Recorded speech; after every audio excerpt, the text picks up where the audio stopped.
£9 billion, that's what the government says it will invest in military housing over the next decade.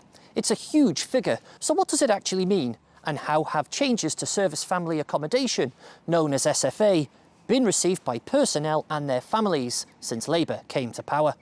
Let's take a look. First, a reminder of just how bad military accommodation has been in the recent past.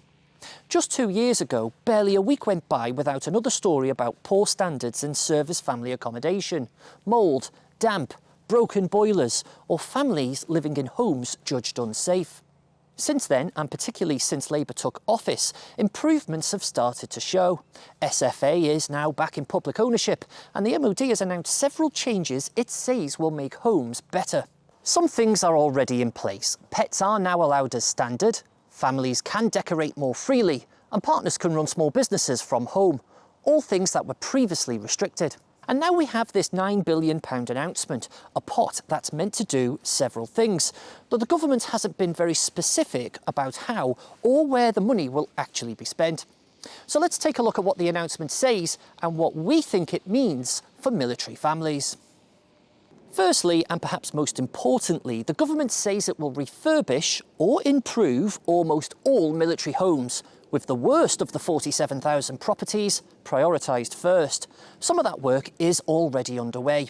If you took half of the £9 billion and divided it equally across all SFA homes, it would come out at about £96,000 per property, enough for major upgrades.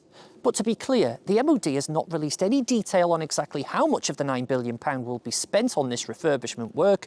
We actually don't know how much will be spent per property on average. Forces News has been contacted by a tenant living in one of the newly refurbished homes. They told us the standard of work wasn't up to scratch and that some of the so-called improvements had actually created new problems, which resulted in a new cycle of trying to secure repairs to put the shoddy work right.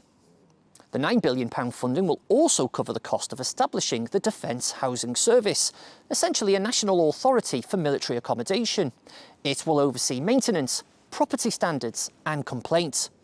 But the MOD hasn't said what it will cost to run annually, how many people it will employ, or how much infrastructure across the UK it will need to occupy. So again, we cannot put a cost on this specifically. And the other key announcement under this new £9 billion scheme is the building of new homes on what the government calls surplus defence land. You'll perhaps not be surprised to hear me say that the details are again thin on this part of the announcement. But ministers have promised to kickstart a 10-year programme of house building, which could mean new homes for military families, which would be available for purchase with priority access to those serving in the armed forces. This does suggest the properties would also be available on the open market for anybody to purchase. It would be a case of those who can afford to buy will be able to do so, but it would be really helpful if the MOD were able to say whether there will be affordability schemes or financial support for military families who might want to buy. So how has all this been received by those living in military accommodation? I caught up with the presenters of the Pad Wives Assemble podcast to hear what they think about the announcement.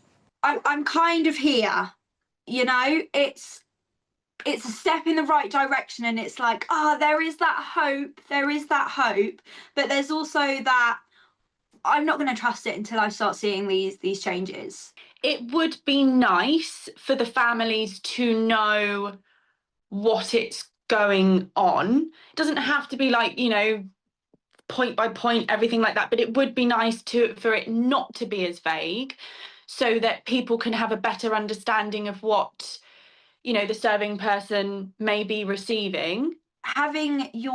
Be able to put your stamp on a house and choose the nice warm coziness of the colours of the walls and stuff have a big impact on mental well-being.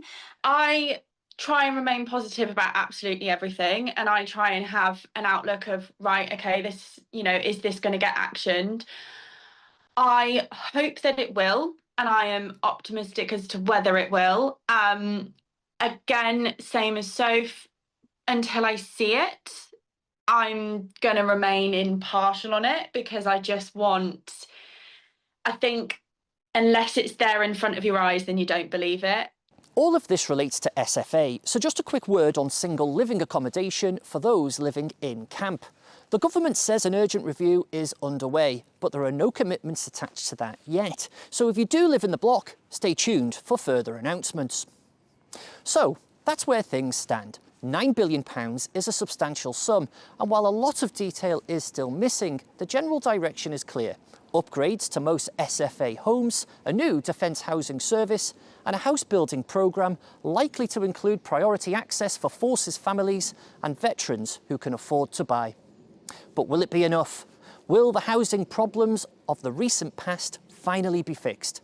And are you ready to paint your living room in a colour that isn't magnolia for once? Let us know what you think in the comments below.